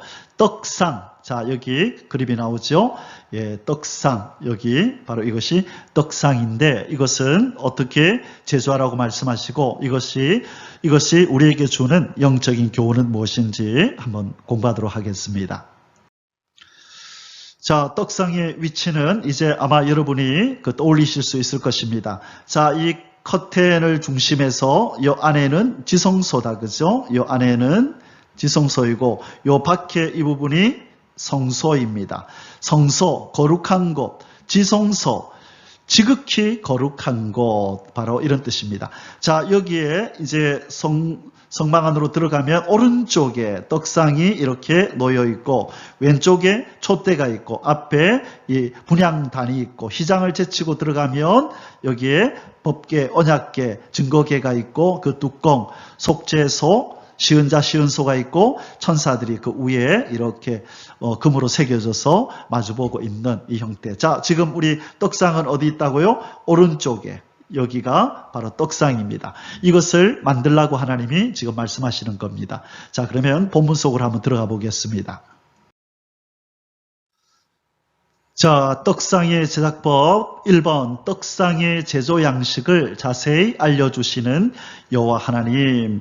자, 여기서 떡이 있는 상을 하나님께서 제작하라 이 말씀은 바로 하나님께서 날마다 자기 백성을 불러서 이 식탁으로 인도하는 것을 의미해요. 나는 너희들을 이렇게 먹이는 식탁을 차려서 너희를 먹이는 여호와다. 너희의 공급자다 하는 것을 보여주는 것이 바로 떡상입니다. 그래서 이스라엘 사람들은 저기 안에 있는 떡상, 또 제사장들은 이렇게 드나들면서 떡상을 볼 때마다 하나님께서 우리의 공급자시고 우리에게 일용할 양식을 이렇게 주신다는 것을 날마다 상기했던 것입니다. 자, 23절에서 29절. 너는 조각목으로 상을 만들 때, 자, 이번에도 무엇으로 만들라고요? 조각목. 조각목은 무슨 나무? 시띠나무. 또 다른 말로 아카시아 나무라 그랬죠? 만들 때 길이는 듀규빗. 자, 우리가 50cm로 잡았을 때 길이가 1m네요. 1m. 그 다음에 넓이는 한 규빗. 한 규빗이니까 50cm. 그죠? 여기는 100cm. 자, 이렇게 만들라고 얘기를 했네요. 자, 그 다음에 높이는 한 규빗 반이니까 높이는 75cm. 그죠? 75cm. 요렇게 된 것이 바로 떡상입니다. 자, 순금으로 싸고 주위에 금태를 두르고, 자, 마찬가지로 아까 법궤처럼, 언약궤, 증거궤처럼 똑같이 순금으로 싸고 주위에 금태를 두르랍니다. 주위에 손바닥 넓이만한 턱을 만들고, 이 말은 뭐냐? 바로 여기에 손바닥 넓이만큼 턱을 만들래요. 왜냐하면 떡이 밖으로 흘러내리면 안 되니까 턱을 이렇게 만들어서 안에 있는 떡이 그죠? 사방으로 이렇게 떨어지지 않도록 하라 그 말씀입니다. 턱을 만들고 그 턱 주위에 금으로 태를 만들고 그것을 위하여 금고리 넷을 만들어 여기도 금고리가 4개가 만들어지네요. 그 네 발 위에 네 모퉁이에 달되 턱 곁에 붙이라. 이는 상을 멜 채를 깰 곳이며 나중에 이것을 이동할 때에 얘들도 이렇게 아까 언약궤처럼 그렇죠? 이렇게 막대기를 넣어서 이렇게 운반을 할 수 있도록 고리를 만들라 말씀합니다. 또 조각목으로 채를 만들고 그 채가 이 나무를 얘기합니다. 채를 만들고 금으로 쌓아 상을 이것으로 맬 것이니라. 너는 대접과 숟가락과 병과 붓는 잔을 만들 때 순금으로 만들며 자 하나님 앞에 드리는 모든 것들을 순금으로 값진 것으로 변함없는 것으로 그래서 요한계시록 2장 3장에 7 금촛대 교회가 나옵니다. 예수님이 촛대 사이를 다니시죠. 7개의 그것은 에서버 두사 빌라 7 소아시아 교회를 의미하는데 7은 전체를 의미하고 완전을 의미하는 거죠. 그래서 바로 예수님이 거니시는 교회는 어떤 교회냐? 예수님이 거하시는 성전은 어떤 성전이어야 하느냐? 금으로 된 성전이어야 한다. 금은 귀한 것입니다. 금은 변함이 없는 것입니다. 바로 이런 교회, 이런 심령이 되어야 예수님께서 그 안에서 동행하시며 거니신다는 것을 보여주는 것이 바로 이 떡상을 만들 때도 나오고 언약궤도 마찬가지고 그 다음에 계시록 2장 3장에 금촛대 교회 에서버 두사 빌라라는 소아시아 7교회를 상징으로 하는 하나님의 백성들의 심령교회를 하나님은 이렇게 금으로 꾸며라. 금으로 꾸미라고 말씀하시는 내용입니다. 자, 여기 떡상이 있네요. 자, 여기 길이가 얼마나 그랬죠? 1m, 100cm입니다. 그렇죠? 그 다음에 폭은 50cm. 폭이 아까 얼마였었죠? 예, 폭이 50cm 맞네요. 그 다음에 높이는 한 규빗 반이니까 75cm. 자, 이렇게 된 상을 만들고, 그 다음에 손바닥 높이만큼 턱을 만들라 그랬죠. 이 부분이죠. 이렇게. 그러니까 박스처럼 요 안에 쏙 들어가서 이렇게 좌우 사방으로 이게 떨어지지 않도록 턱을 이렇게 만들어 놓았습니다. 이것이 바로 떡상입니다. 이번 떡상 위에 진설병을 놓아두라 명하시는 여호와 하나님. 자, 진설병이라고 하는 것은요, 바로 이 떡상 위에 떡이 놓여 있죠. 바로 이 떡을 진설병이라고 부르는데요. 이 진설병은 원어로 무슨 뜻이냐면 이 얼굴의 떡이라는 뜻이에요. 얼굴의 떡. 이 말은 무슨 말이냐면 하나님 앞에 여기 나오죠. 자, 30절 읽고 설명할게요. 상 위에 진설병을 두어 항상 내 앞에 있게 할지니라. 자, 항상 앞에 있다. 누구의 앞에? 하나님의 얼굴 앞에 있는 떡. 그래서 이것을 진설병이라 그러는데요. 바로 하나님 얼굴 앞에 있는 떡. 그래서 얼굴의 떡이라는 거예요. 하나님 얼굴 앞에 항상 놓아둬야 하는 것입니다. 이것은 자, 하나님 얼굴의 떡이란 뜻이고요. 이것은 안식일 때마다 바꿔둬야 돼요. 자, 안식일 때마다 새 것으로 바꿔둡니다. 이것은 몇 개가 있었을까요? 12개입니다. 자, 왜 12개인지 예측하실 수 있으시겠죠? 12지파를 의미하는 것입니다. 자, 그리고 이 떡은 누구만 먹을 수 있었느냐? 아론과 그의 후손들, 아론과 그 자손들. 그러면 무슨 지파 사람들? 레위 지파 사람들만, 이 제사에 참여하는 이 레위 지파 사람들만 먹을 수 있었어요. 1번 얼굴의 떡, 2번 안식일 때마다 새 것으로 바꿔야 되고, 3번 12개, 12지파를 상징하는 12개의 떡을 하나님 만들라 그랬고요. 그 다음에 아론과 그 자손들만 먹을 수 있다. 자, 이 내용, 이 떡에 대한 내용이 출애굽기 25장에서는 딸랑 30절에만 나오지만 이 내용을 자세히 설명하고 있는 데가 어디냐면 바로 레위기서 24장 5절에서 8절에 보면 바로 이 떡에 대한 이야기를 상세히 하고 있습니다. 그래서 참고로 함께 보시면 바로 이런 조금 전에 네 가지 내용, 이 내용이 여기에 담겨 있습니다. 자, 이것은 왜 떡상은 의미하는 바가 뭐라고요? 나는 내 백성을 풍성히 먹이는 하나님이다. 나는 너희들을 이렇게 항상 풍성히 먹일 거야 라고 하는 하나님의 마음을 여기다 담아서 보여주고 있는 것입니다. 자, 그러면 이 구약에서 하나님께서 자기 백성에게 풍성히 먹여주시는, 떡을 먹여주시는 분이라면 이것을 통해서 지금 무슨 얘기를 하려고 하실까요? 바로 누구를 우리에게 항상 주시겠다? 우리를 어떻게 먹이시겠다? 생명의 떡인, 그렇죠? 생명의 떡인 예수 그리스도를 우리에게 주실 것이다 라고 말씀하시는 바로 그 내용인 것이에요. 이 떡은 바로 우리 이스라엘 백성들 에게 주시는 12개라 그랬잖아요. 그들을 하나님 풍성히 먹이신다는 걸 의미하는데, 장차 내가 내 백성에게 생명의 떡, 내 아들 예수 그리스도를 줘서 그로 먹고 마시게 함으로 영생 얻게 할 것이다 라는 말씀. 그리고 빌립보서 4장 19절 말씀이죠. 나의 하나님이 그리스도 예수 안에서 영광 가운데 그 풍성한 대로 모든 쓸 것을 채우시리라. 무엇을 먹을까 입을까 마실까 염려하지 말라. 나는 공급하시는 하나님이라는 것을 보여주는 내용이 바로 떡상의 진설병을 놓아두라는 말씀 속에 바로 하나님의 그 마음, 하나님의 그 성품이 담겨 있는 것입니다. 우리의 생명의 떡인 예수 그리스도를 우리에게 공급해 주신 우리 하나님을 찬양합니다. 아멘.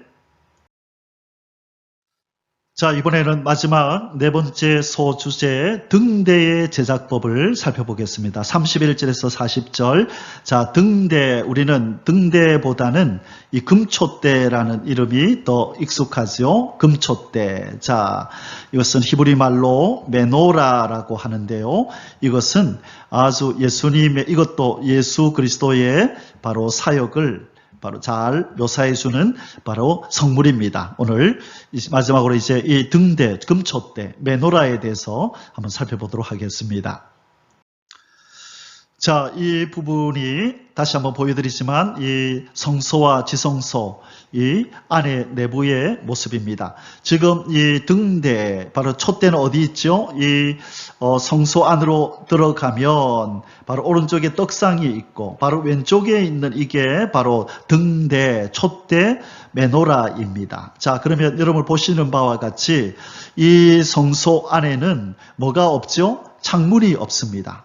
창문이 없고, 그리고 또 뭐가 없냐면 이 불이 없죠. 여기는 뭐 당연히 전기불이 있을 리가 없고, 그죠? 유일하게 이 안을 밝히는 밝은 빛은 이 촛대인 것입니다. 금촛대.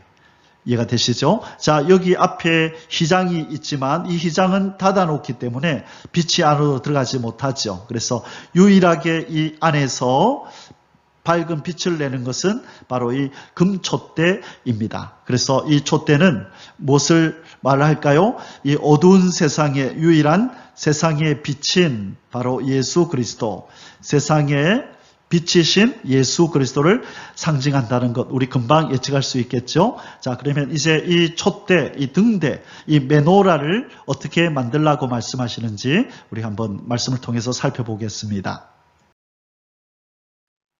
자, 등대 제작법 1번, 순금으로 쳐서 등대를 만들라고 명하시는 여호와 하나님. 자, 여전히 동일하게 이 안에 있는 이 등대도 순금으로 만들라. 자, 이 성소 안에 있는 모든 이 성소 자체가 누구를 지금 예표한다 그랬죠? 바로 예수 그리스도를 예표하는 거예요. 예수 그리스도의 아름다우심을 보여주는 거고, 바로 이것은 동일하게 또 누구를 상징하는 것이라고요? 성전인, 하나님의 성전인 바로 성도들을 의미한다는 거예요. 예수님이 머리시고 우리는 또 그분의 지체죠. 그리고 우리는 그분 안에 있고 그분이 우리 안에 있는, 내가 그리스도와 함께 십자가에 죽었고 그래서 이제는 내가 사는 것이 아니고 내 안에 그리스도가 사시는, 내가 그 안에 그가 내 안에 거하시는 이 일체를 이루고 살아가는 바로 우리의 모습이 이 성서의 아름다운 모습이다. 예수님의 모습이면서 동시에 우리가 이루어 가야 할, 우리가 도달해야 될 바로 예수님의 형상을 말씀하고 있다라고 얘기했습니다. 그래서 그 모든 요소들이 금으로 만들어져서 변하지 않고 뒤틀리지 않고 귀한, 그래서 귀한 순금의 요소를 우리가 가져야 된다. 예수님은 바로 그런 분이시다를 말씀하고 있다는 거예요. 31절에서 36절, 너는 순금으로 등잔대를 쳐 만들되 그 밑판과 줄기와 장과 꽃받침과 꽃을 한 덩이로 연결하고, 자, 우리가 아는 바와 같이 지금 촛대가 그렇죠, 이렇게 있는데, 자, 몇 개죠? 둘, 넷, 여섯, 7개가 있는데, 그렇죠? 한 덩이로 연결됐다. 이것은 하나의 공동체를 의미하는 거예요. 하나의 공동체.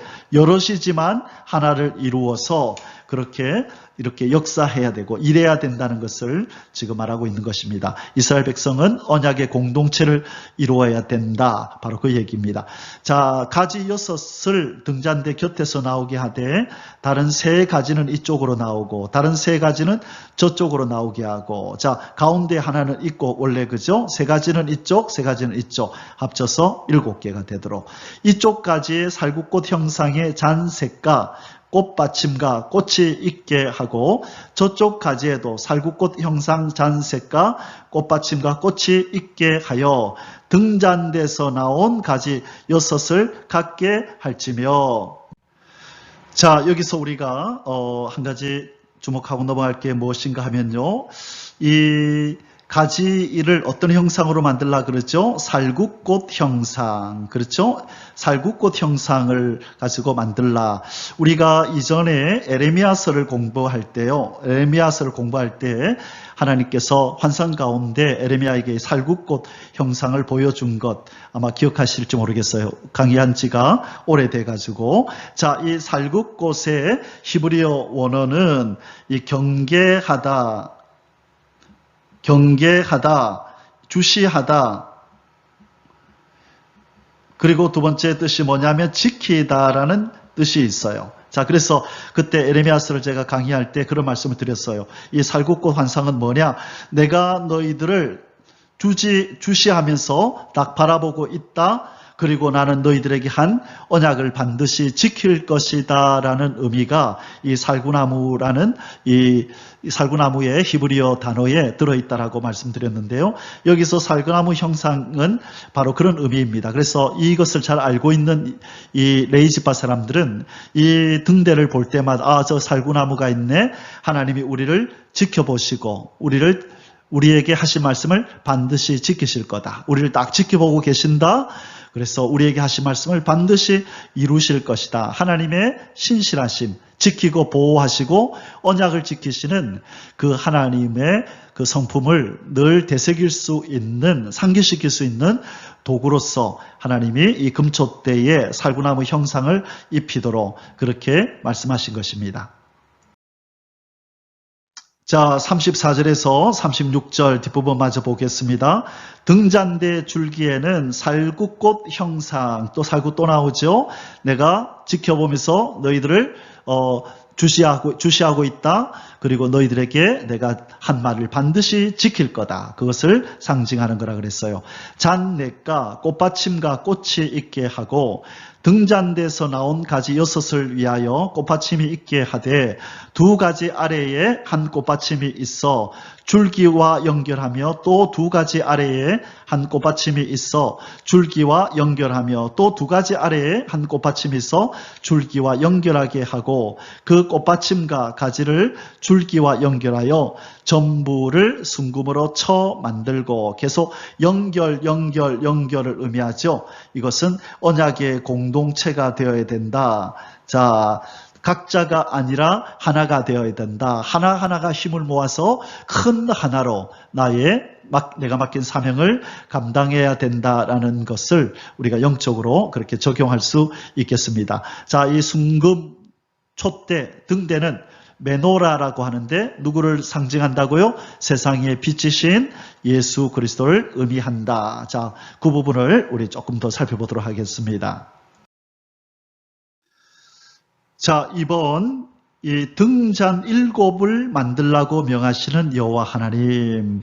자, 이번에 성경을 보면서 제가 또 새롭게 깨달은 것 중에 하나가 바로 이 부분입니다. 등대를 만들라 그럴 때 우리는 이 전체 금촛대 전체를 의미한다고 그렇게 이해하기 쉬운데 그 부분이 아니라 등의 대를 만들고 이제는 그 위에다 놓을 잔을 7개를 만들어서 그 등대 꼭대기에다가 이렇게 7개를 둘레 7개를 얹으라는 거죠. 대를 먼저 만들고 위에다가 잔을 얹으라. 바로 그 말입니다. 자, 읽고 설명을 해드릴게요. 등잔 7을 만들어 그 위에 두어. 자, 그 위가 어디죠? 대 위에다가 이렇게 올려라 이 말입니다. 앞을 비추게 하며 그 불집게와 불똥 그릇도 순금으로 만들지며 모든 것이 금입니다. 그죠? 등잔대와 이 모든 기구를 순금 1달란트로 만들되. 자, 이제 요 그림만 한번 보도록 하겠습니다. 자, 요게 바로 여기까지가 그죠? 요렇게 있고 요렇게 있고 요렇게 여기 3개, 이쪽으로 3개, 아까 이쪽으로 좌우로 3개씩 이렇게 놓으라 그랬죠. 이렇게 연결됐네요. 자, 그렇게 한 다음에 위에다가 잔을 놓으라는 겁니다. 잔 하나, 잔 둘, 잔 셋, 잔 넷, 5, 6, 7. 그러면 요 위에서 이제 불이 이제 나오겠죠. 그렇죠? 요 안에다가 기름을 넣어서 기름이 올라와서 이제 여기가 불꽃이 이렇게 올라오는 7개의 불꽃. 이것을 통하여 그 성소 안을 밝히라 했을 때, 자, 이게 몇 개라고요? 7개 잔. 7개입니다. 자, 그런데 이것을 우리는 메노라라 부른다 그랬죠? 메노라. 금촛대, 메노라. 이것이 예수님을 상징한다. 어떤 면에서 그런가라는 것을 보여드릴게요. 자, 여기 보면은 촛대 메노라와 예수님의 이름과의 관계. 자, 먼저 예수 그리스도를 우리가 히브리어로 예슈와 이렇게 불러요. 자, 여기에 보면 예슈아. 그래서 히브리어로 예슈와 이러면 예수님입니다. 자, 그런데 바로 예수님 예슈아의 이 위에를 한번 보세요. 자, 여기 불꽃이라고, 이게 잔이라고 생각하고, 잔이 몇 개죠? 자, 하나, 둘, 셋, 넷, 5, 6, 7개죠. 예슈아라고 하는 예수님의 이름에 바로 불꽃이 7개가 있는 거예요. 이것은 뭘 상징한다고요? 바로 성막 안에 있었던 이 메노라, 이 금촛대에 바로 잔이 7개를 놓아서 여기다 불을 지펴라. 바로 요 밑에 나오네요. 바로 이 내용을 의미한다는 거예요. 이건 너무 인위적으로 이렇게 붙인 거 아니냐? 아닙니다. 이거 이스라엘 사람들은 바로 이 예슈아라는 이 이름의 뜻이 바로 이 메노라를 상징하는 것이고, 바로 이 메노라가 빛을 내는 것이라면 예슈아는 바로 세상의 빛이요, 어둠에 있는 자들을 생명의 빛으로 인도하는 세상의 빛을 의미한다라는 것을 지금 하나님께서 의도하셨다라고. 그래서 히브리어로 예수님의 이름을 붙일 때 바로 메노라와 이렇게 의미가 같도록 하셨다라고 이 메시아니학 주들은 힘있게 강조하면서 얘기를 하는 겁니다. 자, 성막의 유일한 빛인 메노라, 세상의 유일한 생명의 빛인 예슈와, 이 공통점을 기억하시면 도움이 되겠습니다. 자, 이제 오늘의 출애굽기 25장의 마지막 절입니다. 40절. 시내산에서 보인 식양대로 만들라고 명하시는 여호와 하나님, 모세야, 내가 시내산에서 보여줬지. 성막은 어떻게 만들고 그 안에 있는 그 성물들을 어떻게 만들라고 보여줬지. 그 양식대로, 그 식양대로, 설계도대로 정확하게 만들라라고 당부하십니다. 너는 삼가 이 산에서 내게 보인 식양대로, 양식대로 할지니라. 이 성막을 지을 때 그렇게 하라는 것입니다. 자, 자기의 소견에 옳은 대로 지으면 안 됩니다. 자기가 선호하는 디자인을 따라 재질을 따라 색깔을 따라 그렇게 하면 안 되고 하나님께서 보이신 대로 이 성막을 지어야 한다. 자, 이 성막은 바로 누구를 의미한다 그랬죠? 성막은 1차적으로 예수 그리스도를 의미하고, 그렇죠? 2차적으로는 누구를 의미한다? 바로 성도들을 의미한다. 자, 그래서 우리는 하나님이 보여주신 식양, 바로 예수 그리스도가 우리의 식양이고 양식이죠. 하나님이 우리에게 보여주셨어요. 이 예수의 형상대로 너희들이 다듬어져 가라. 이 예수의 형상에 충만한 분량까지 자라가라고 말씀하신 거죠. 그래서 우리 임의대로 우리의 신앙을 가지거나 우리 임의대로 행동하면 안 되고 바로 말씀이신 예수 그리스도, 이 말씀이신 예수 그리스도, 이 성경 말씀을 통하여 우리는 하나님의 사람으로 온전히 예수의 형상을 이루는 단계로 나아가야 되는데 바로 디모데후서 3장 16절에서 17절에 모든 성경은 하나님의 감동으로 된 것으로 교훈과 책망과 바르게 함과 의로 교육하게 유익하니 이는 하나님의 사람으로 온전하게 하며 하나님의 사람을 온전케 하며 하나님의 그죠? 능력을 온전히 받게 하기 위함이다. 자, 하나님의 사람을 온전케 하며 하나님의 사람이 온전케 되는 방법이 뭐라고요? 하나님이 주신 이 성경 말씀을 통하여 보여주신 예수 그리스도를 통하여 우리가 그렇게 지어서 가야 한다고 말씀하시는 겁니다. 바로 이 모세는 이후에 보면 하나님이 보신 양식대로 그대로 행하였더라를 강조하고 있습니다. 우리도 하나님이 보여주신 예수 그리스도의 형상으로 다듬어져 가고 성숙되어 가기를 주님의 이름으로 축원합니다. 아멘. 자, 이제 우리 결론의 말씀들을 좀 살펴보겠습니다. 자, 제가 조금 전에 결론을 벌써 앞에서 말씀드렸네요. 자, 결론은 하나님이 거하시는 성소를 내 안에 지어야 한다. 우리 모두 함께 하나님이 거하시는 성소를 하나님이 보여주신 식양대로, 양식대로. 자, 식양, 양식 이런 표현을 쓰는데요. 누구를 보여주셨다고요? 예수 그리스도. 하나님의 형상인 예수 그리스도. 장성한 분량까지 우리는 예수님을 닮아가야 된다는 것이죠. 자, 하나님께서 말씀을 통해 보여주신 식양대로 하나님의 말씀이신 예수 그리스도를 통하여 우리는 닮아가야 합니다. 내가 출애굽기 25장 8절 그들 중에 거할 성소를 그들이 나를 위하여 짓되, 자, 그들 중에 거할 성소, 하나님이 거하겠답니다.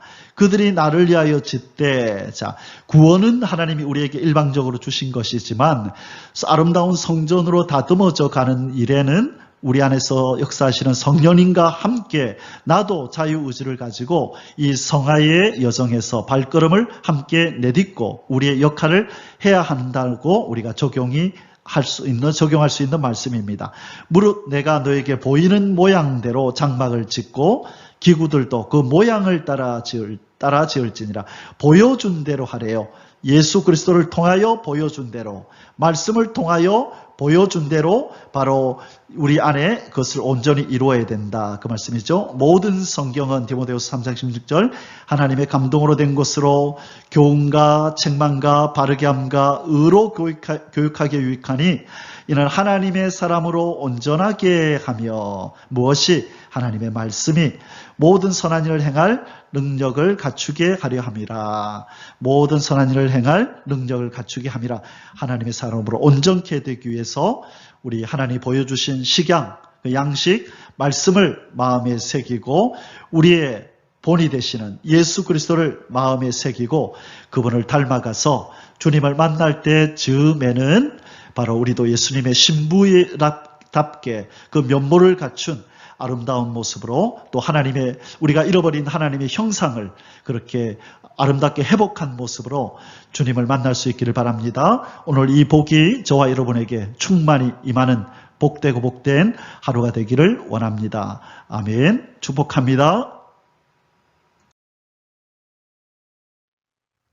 יברכך